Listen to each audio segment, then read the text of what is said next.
of social development would help. Business ties between our two countries are getting stronger. There are many significant bilateral collaboration. This includes the double taxation avoidance agreement, bilateral treat on promotions as well as promotion of investment, air services agreement are the few of them. There is a growing emphasis on addressing challenges due to the climate changes. Toward this, India has taken the lead in taking necessary steps to mitigate these challenges. India and Iceland can work together to address these challenges further. The two countries have become signatories to International Partnership for Hydrogen Economy recently. As my friend said earlier, bilateral trade is not that big, but it's growing. In the last 3 years, we have grown from 14 million to 40 million, and there's a huge potential. And I think with this visit, we can really feel that vibration, and in the times to come, these numbers can be very, very different. So this is very, very encouraging, and we have a very high potential for a higher growth. There are many success stories of Icelandic companies doing business in India and vice versa. Some companies which have established a strong presence in India includes Osor, which is dealing in artificial limbs, LS Retails, business management software, Maral, a food processing, Activis Pharmaceutical, software company called Ronus, Workis are few of them. And same way, some of Indian companies have established a strong relation which can be further increase the growth and the potential in times to come. These are TCS, which is dealing in software, Garvares, Bird Group, Autometrics, Holiday and more, and ideas to impact innovation. Given this scenario, both the countries are poised to take full advantage of their business and investment opportunities for mutual growth and development. The presence of our two honorable presidents today is a privilege and honor, and it imparts the new dynamism and confidence to build on this bilateral cooperation. The business potential between Iceland and India is tremendous and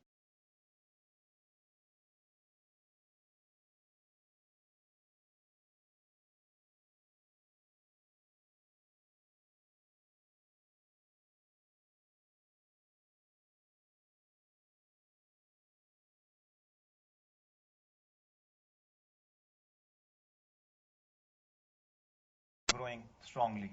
It is with the enthusiasm that we are participating at the Iceland-India Business Forum.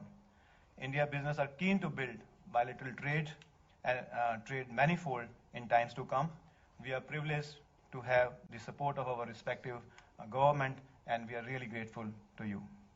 I take this opportunity on behalf of the Indian delegation put together by India's Apex Business Chamber, ASSOCHAM, CI, and IMC to express sincere gratitude to the dignitaries present here. I would also like to place on record our sincere thank to the Indian ambassador to Iceland, Sri Armstrong Chengsen, and his team at the Indian Embassy, as also the Icelandic ambassador, Mr. Goodman Dur Stephenson, and his team at the Embassy in New Delhi for their valuable support and encouragement to enhance business and trade relations between India and Iceland. I would like to thank our host, the wonderful people of Iceland, the Icelandic Business Association, the Federation of Icelandic Industries, and the Icelandic Federation of Trade. With these, I would like to conclude my remark. I wish to express my hope and best wishes to the businesses and the organization for taking our mutual trade relation forward. Thank you very much. Jai Hind.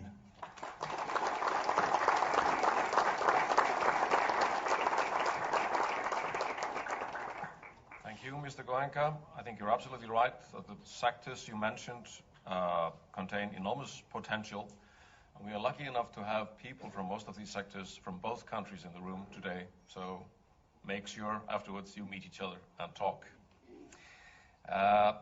It is now my honor to introduce the President of Iceland, Mr. Guðni Jóhannesson, a former professor of history who became an expert in the history of the office of the President of Iceland before then running for that office and winning the presidential election in 2016, becoming the 6th President of the Republic. He is an extremely popular president who manages to personally shake hands and pose for selfies with an enormous number of Icelanders each year. It's probably not a model to be copied in India. In my experience, he is also very skillful when it comes to introducing business leaders from Iceland and other countries and engaging them in a conversation about how we can increase trade and cooperation to the benefit of all. Welcome to the podium, Mr. President.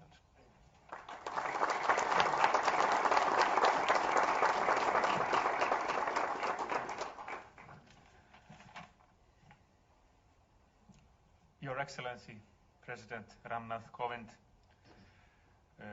Guðrún Hafsteinsdóttir, Chair of the Federation of Icelandic Industries, Mr. Malkrishnan Gwenga, President ASSOCHAM and Chairman of the Wellspan Group, dear Moderator, Ólafur Stephensen, Secretary General of the Icelandic Federation of Trade, other distinguished guests, dear friends, it's a pleasure and honor to be here with you.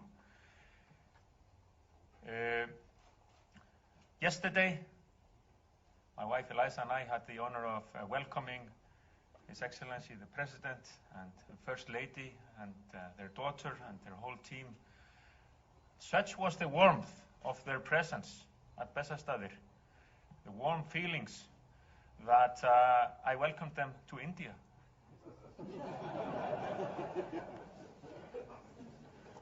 The warmth generated was such.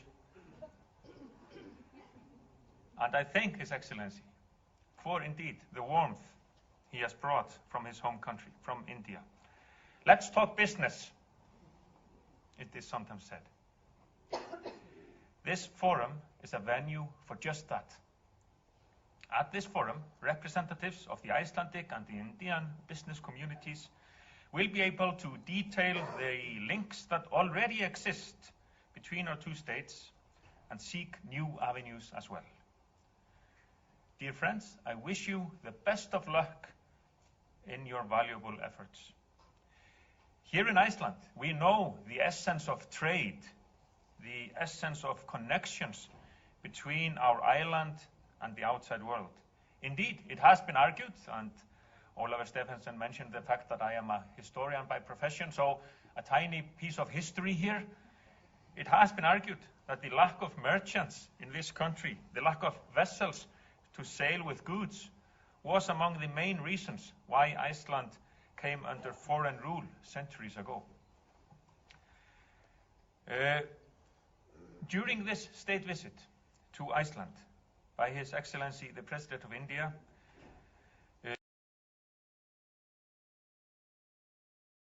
we have already touched on the fact that while the oceans divide us, they unite us as well. During this forum, we will be able to explore new sailing routes, as it were. Let us look at our green economy, the opportunities which the utilization of hydropower and geothermal energy can offer. And let us look at advances in sustainable fisheries. Let us look at collaboration in healthcare, in biotechnology, information technology, finance, construction, aviation, tourism, agriculture, export, import, and so on and so forth. The options are endless. At least let us not be narrow-minded. Let us embrace the new realities of the 21st century, the new realities of the emergent fourth industrial revolution, and globalization in the positive sense of that term. So, dear President, dear guests, during our state dinner last night, in honor of our distinguished guests from India, I recounted the tale of the first Icelander we know of who traveled to India, Jón Ólafsson, born in the late 16th century. His journey was so remarkable that afterwards, and to this day, we simply know him as Jón the India traveler. This vast land he visited was so different, so exotic to this poor farmer's son from a remote island in the North Atlantic. But he could sense its riches. This was a land of, as he said, great pearls, gems, marvelous fruits and spices, and other splendid and magnificent goods. India remains a land of magnificent goods, also a land of major challenges, yes, but then again, also a land with a multitude of opportunities. Let us grasp those opportunities. Let us work together for the benefit of us all, for a sustainable future. Thus, to conclude, I dare to venture the hope that we might add to the tales of India travelers in this country, that we will soon have more people known by that feat. Let's have Guðrún the India traveler, or Arnar the India traveler, and so on. And that in India, some people will become well-known Iceland travelers as well. A first step, a positive step, will be the signing of a memorandum of understanding between our two business communities, between our two business chambers. I am honored to be present. I thank you all, wish you all the best of luck in strengthening the ties between Iceland and India, in fostering increased trade and commerce between our two countries. Thank you very much.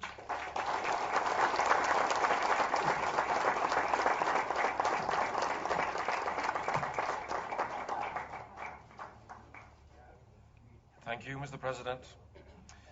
After the President of one of the world's smallest democracies, it's time to hear from the head of state of the most populous one. It's my great honor to introduce His Excellency the Honorable Ramnath Kovind, President of India. He's a lawyer, a veteran political representative, and an ardent, long-time champion of equitability in society and integrity in Indian public life.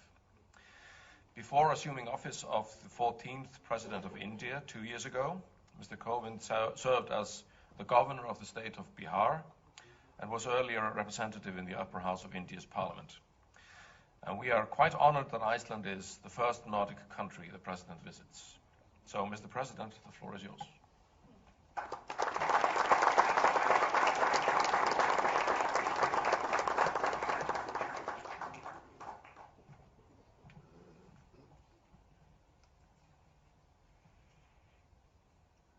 Your Excellency, President Johannesson, captains of industry from Iceland and India, ladies and gentlemen, Godan Dain, good morning and namaskar. Let me begin by remembering the victims of the 9/11 terror attack in the US. On the occasion, let us once again resolve not to allow these inhuman forces to destroy our peace and harmony. I am pleased to address the India-Iceland Business Forum. I thank President Johannesson for his august presence here. Our joint participation is an indication of our commitment to deepen India-Iceland economic ties.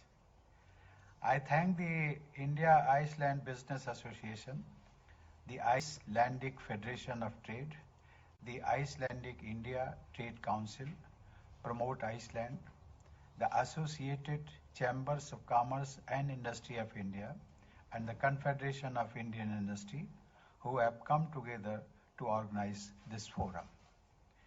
We have over 30 companies from India here and many more from Iceland. I am happy about the excellent turnout. Yesterday, I had wide-ranging discussions with President Johannesson. We agreed to take forward and broaden our bilateral ties, in particular trade and investment relations.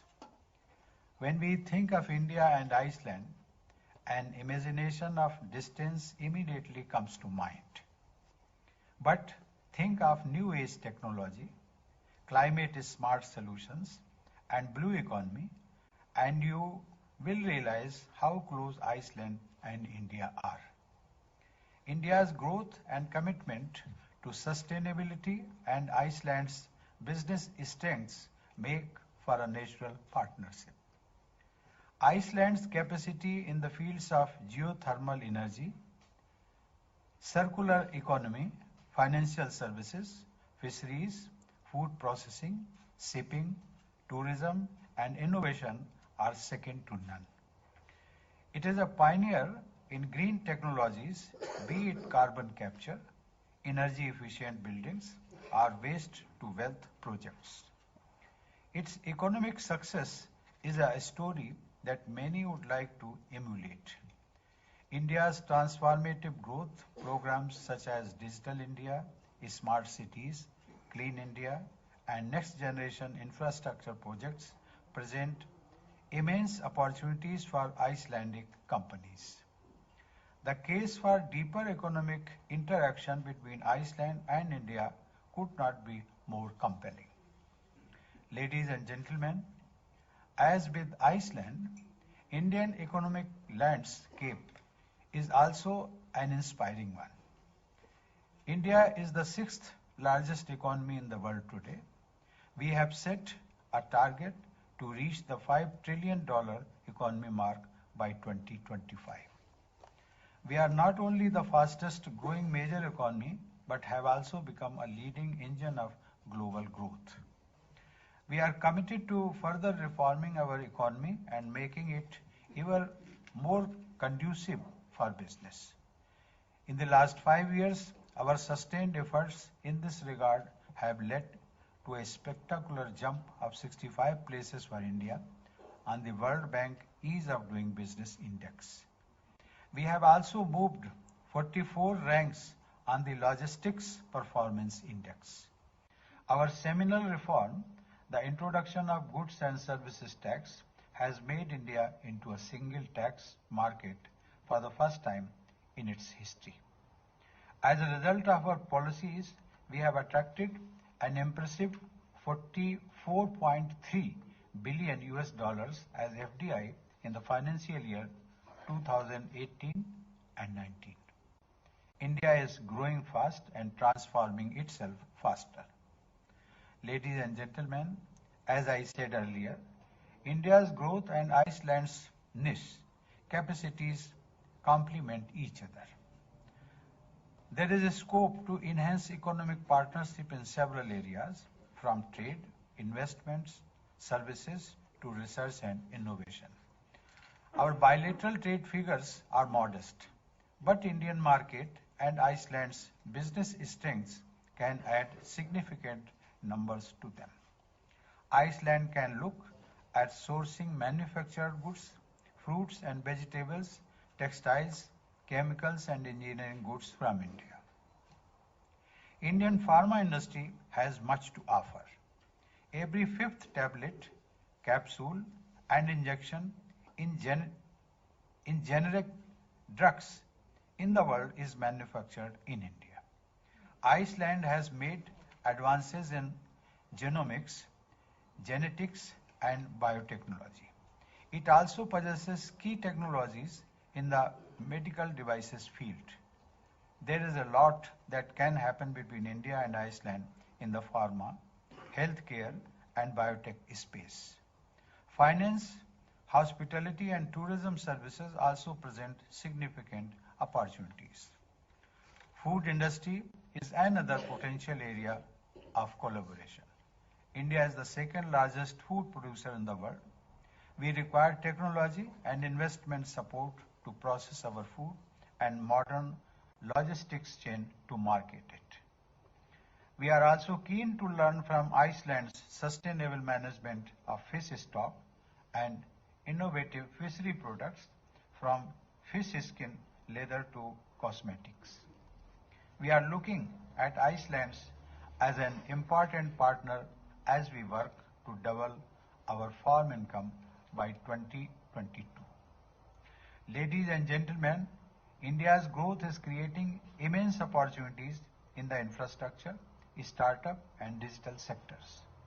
Smart cities, green buildings, airports, expressways, high-speed railways and ports are fast changing the landscape of India. Our Digital India program is running at speed. Over 1 billion people have been provided with digital identity. Broadband connectivity is reaching every village and every hamlet. With the cheapest data price in the world, public services from banking to municipal documentation are being delivered through the digital highway. India is a world leader in IT services and Iceland a preferred destination for hosting data centers. There are opportunities for the two sides to collaborate in the digital space and in next generation infrastructure projects. Ladies and gentlemen, Iceland is known for renewable energy, geothermal and hydroelectricity. There is a scope for collaboration in this sector as well. India has set itself a target of installing 175 gigawatts capacity of renewable energy by the year 2022 and meeting 40% of its total energy needs from renewable energy by the year 2030. In our ever-growing commitment to renewable energy, India would also be turning towards utilization of geothermal energy in the coming future. Wind energy is yet another area of cooperation. India ranks 4th in the world in terms of wind energy generation. We also have a dynamic domestic industry manufacturing wind turbines. Our companies are ready to engage with Iceland to harness wind energy. Ladies and gentlemen, we have talked of the present. Let us also elaborate on the future. Iceland's technological prowess and India's scientific skills could embrace each other to drive the fourth industrial revolution and the machine intelligence age. Our startups working on robotics, ecology, and marine litter can be the potential anchors of our future engagement in Iceland, India, or in any other part of the world. Ladies and gentlemen, I have highlighted some of the areas where our economic cooperation holds potential. You will know more of them as you sit across the table and talk to each other as potential business partners and as friends. And as you do so, you must share stories of the beauty of Icelandic glaciers and the magic of volute. Businesses fructify and flourish when they happen over warmth and friendship. I wish all of you a fulfilling day of business engagement. Tak fyrir. Thank you.